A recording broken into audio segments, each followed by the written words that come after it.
22h, c'est Classico. Steve Nadjar. Tu fermes la porte à personne, ça c'est clair. Après les discussions, en fait, il n'y a pas de discussion. C'est justement ça. Tu viens, tu demandes, on te dit non et tu repars. Les gens que vous voyez pas là, c'est qu'il y a eu des noms par rapport au club. Au club, encore une fois, je répète. Et je rigolais avec Yann en descendant, c'est surtout pas marrant, mais la dernière fois que j'ai pris autant de rejets, j'étais au collège. Alors, on remonte aux années 90, je vous l'avais dit, c'est un peu le thème de la soirée. Thierry Henry, donc en conférence de presse pour la présentation de sa préliste pour les Jeux Olympiques. 25 joueurs présélectionnés, dont l'attaquant lyonnais Alexandre Lacazette et les Parisiens Bradley Barcola et Warren Zaïre-Emery. Henry qui garde espoir, néanmoins de convoquer Kylian Mbappé, malgré l'hostilité de son futur club, le Real Madrid. Votre regard d'abord sur cette préliste, sur les présents et les absents, notamment Ryan Cherki, mais aussi Lucas Digne et Moussa Diaby. Moi, j'ai pas compris. En fait, il était obligé de faire une préliste parce qu'il fait une préliste avec des joueurs dont on sait que les clubs s'opposent. Lucas Chevalier à Lille et Zaïre-Emery et Barcola au PSG, semble-t-il. Ouais. De toute façon, ils n'auront pas d'accord. Même s'il insistait sur les joueurs d'Aston Villa. Oui, mais il les met dans la liste en sachant qu'il y aura effectivement une discussion. Et il ne met pas dans la liste. Dans ce cas-là, pourquoi il ne met pas dans la liste Mbappé, Griezmann? Je ne comprends pas c'est pas une liste de joueurs certains. Et c'est une liste dont des joueurs possibles ne sont pas non plus... Est-ce qu'il a plus de chances de convaincre le PSG que le Real Madrid? Est-ce qu'il avait une deadline pour remettre la liste? Parce que là, il paraissait complètement dépité dans sa conférence de presse. C'est assez spécial. Non, mais surtout que Chevalier vient de se blesser, il va être opéré. Très franchement, vous voyez l'os qu'en fait... Est-ce qu'il veut mettre la pression au club par ce biais-là en disant effectivement il y a péril et dénou? J'en sais rien, mais sincèrement, je sais pas, Henry, lui qui est si d'habitude pro, etc., dans la com aussi, là, je l'ai trouvé assez particulier dans sa com. Mais je pense qu'il est un peu embêté parce que son aura, je pense qu'il a été recruté notamment grâce à ça, et peut-être sur une pression un peu... C'est pour ça qu'il le met sur la place publique, en mode, attendez, moi si les clubs me disent non, je peux rien faire. Oui, exactement, mais de toute façon, tous les 4 ans, c'est exactement la même histoire avec les Jean Paul, c'est exactement pareil, sauf qu'il avait moins droit médiatique peut-être. Et c'est exactement ça. Donc son critère, ça a été de dire, je ne mets pas sur la liste des joueurs dont je suis sûr, je ne mets pas non plus sur la liste ma liste idéale, parce que sinon j'aurais mis Mbappé et compagnie, je mets sur la liste des joueurs que je voudrais évoluer dans le championnat de France, parce que je compte sur les équipes du championnat de France pour accepter ce que le Real n'acceptera probablement pas. Politiquement, c'est malin. Sachant que ça ne sera pas le cas a priori. Donc et on peut penser qu'il a mis des joueurs qu'il a plus ou moins contactés, je pense, qui ne seraient pas contre, en fait, qui ne refuseraient pas une sélection. Bon, après, il parle du refus de Diaby et de Digne. C'était peut-être pas les deux joueurs principaux auxquels on s'attendait sur le refus des plus de 23 ans. Hein. Donc, c'est juste pour mettre en avant un refus, à mon avis, pour encore une fois mettre la lumière sur les autres. Sinon, la liste, elle est quand même, elle a quand même sacrément de la gueule. Alors, est-ce que vous êtes pressé de voir cette équipe de France version Thierry Henry entrer dans la compétition? Nos deux chroniqueurs du soir ne sont pas d'accord. C'est l'heure du classique KO. Radio J. Serrez-vous la main et que le meilleur gagne. On y va, tu vas prendre une leçon, fiston. Je veux pas de ringard pour m'emmerder dans mon coin. Et tu ferais mieux de pas me faire cette gueule-là si tu veux pas que je te la défonce. Je te mettrai KO. Je te mettrai KO. Je te mettrai KO. Radio J.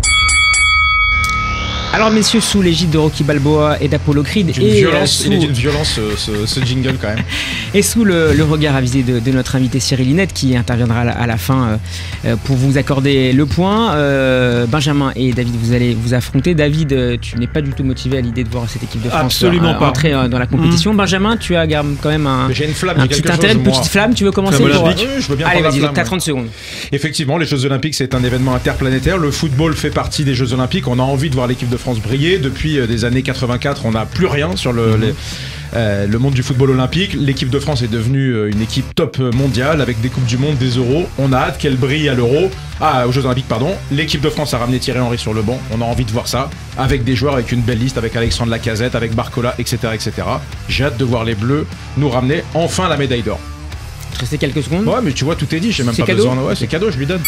Allez, David, non, alors moi j'ai pas hâte pour 2 points essentiels. Le premier point, c'est que moi les équipes de Thierry Henry, elles m'ont jamais fait ne serait-ce que lever le sourcil. J'ai vu ces derniers matchs amicaux et très franchement c'est un peu un glouga tactique. Et voilà. Et le foot au JO, j'en ai marre en fait qu'on doive supplier les joueurs. C'est hors date FIFA, c'est hors date UEFA. Les joueurs ne sont pas obligés de répondre à la convocation. Les clubs ne sont pas obligés de libérer. Donc je ne comprends pas ce cinéma. Pourquoi n'avons-nous pas fait une liste de U19 ou de joueurs de Ligue 2 qui là peut-être aurait été un peu plus compréhensible. Temps additionnel, Benjamin. Je pense que même sans les plus de 23 ans, l'équipe de France a un magnifique vivier. On le voit aussi dans les équipes d'encore plus jeunes que les espoirs. Donc non, moi je pense que cette équipe avec un ou deux, mais si t'as que Lacazette en plus de 23 ans, sera largement suffisant. Il y en aura 3. Tout le monde se fout du foot au JO. Personne ne saurait me sortir en fait, ne serait-ce que 4 gagnants des 6 derniers en fait JO. Tout le monde se fout du foot au JO. Arrêtons de faire croire que c'est une échéance importante. Tout le monde s'en fout le foot au JO. Cyril, il est à vous. Indiscutablement, point pour Benjamin.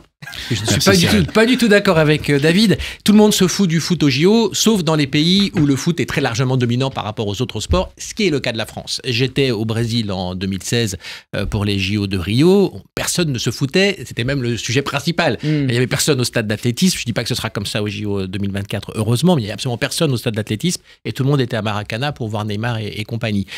Et donc, le Brésil, qui n'a pas une grande culture olympique, a une grande culture foot et ça a été formidable de voir le Brésil gagner les JO.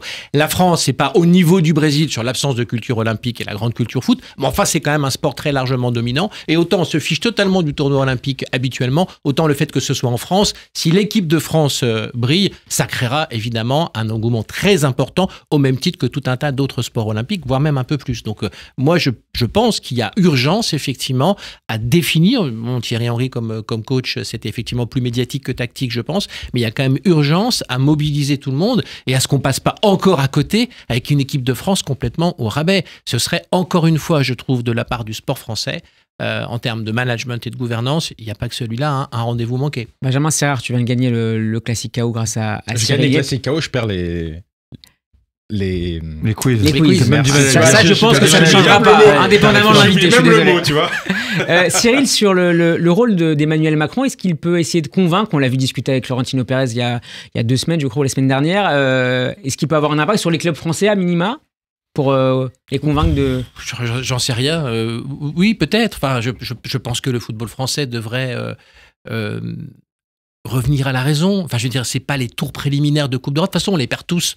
On est éliminé à chaque fois. Enfin, on va pas me faire croire que c'est quand même pas une priorité. Les clubs français peuvent pas nous dire que les tours préliminaires de Coupe d'Europe sont une priorité pour eux. On dit que c'est un impact sur le travail foncier. Alors qu'ils les bazardent chaque année puisqu'ils sont en plein mercato.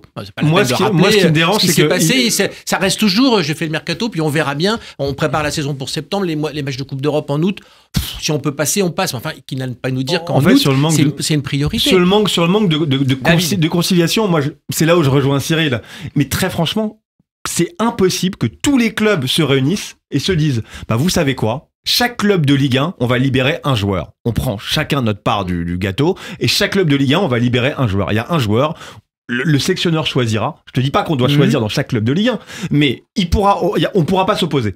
Et comme ça, c'est plus ou moins équilibré. Il y a pas un club qui sera plus pénalisé que les autres. Et ça serait la Ligue qui serait à l'initiative de... Non, mais ils peuvent se parler. Parlons-nous. Personne se parle. Personne se parle.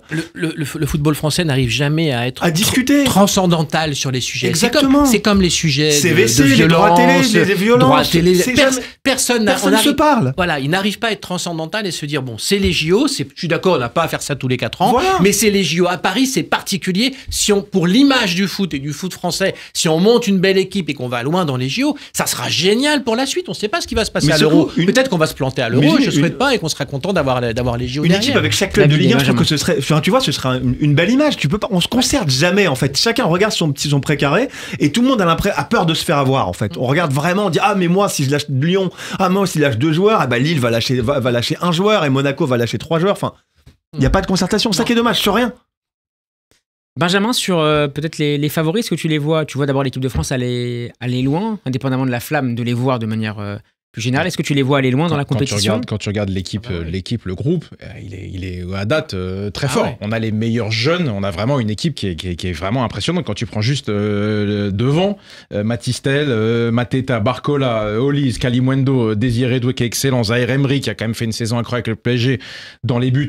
Si t'as pas Chevalier, t'as Rest qui a fait une saison incroyable également. Je pense qu'encore une fois, t'as Thuram, t'as Zaïre Emery. Mais Thuram, il va être transféré, c'est pareil. Enfin, son nouveau club, il va vraiment accepter qu'il fasse pas la préparation et que. Au-delà du mois d'août, c'est de pas que la les question clubs français, des tours préliminaires. Vous parlez de de la la- Ligue 1. Non, mais vous parlez de la Ligue 1, les clubs de Ligue 1 qui se mettraient pas d'accord, mais c'est pas. Mais parce il y qu'ils a ont pas pas que la Ligue 1. Mais ils ont pas d'intérêt en fait, si tu veux. Enfin, tu vois, dans le Arsenal, pourquoi il achèterait Saliba? Mais là, on est en France. Donc c'est pour ça qu'on Exactement. parle, c'est pour ça qu'on Oui, parle des clubs. mais de ils ont Ligue un 1. intérêt à ce que leurs joueurs brillent et qu'ils Mais prennent il de va la briller à valeur, l'Euro, Saliba. etc., Saliba, etc., il a voilà. joué toutes les minutes avec Arsenal. Tu crois quoi? Qu'il a besoin d'aller jouer contre le Mexique olympique? Enfin là pour Non, l'instant ça a enchaîné les deux refus- compétitions. Non, mais les deux refus dont on nous parle, c'est Digne et Diaby pour l'instant. Bien Donc, sûr. Encore une fois, c'est pas, tu vois, Non, c'est Arsenal a refusé. c'est Arsenal a pas refusé les de libérer joueurs tous ses joueurs. indispensables. Messieurs, on enchaîne.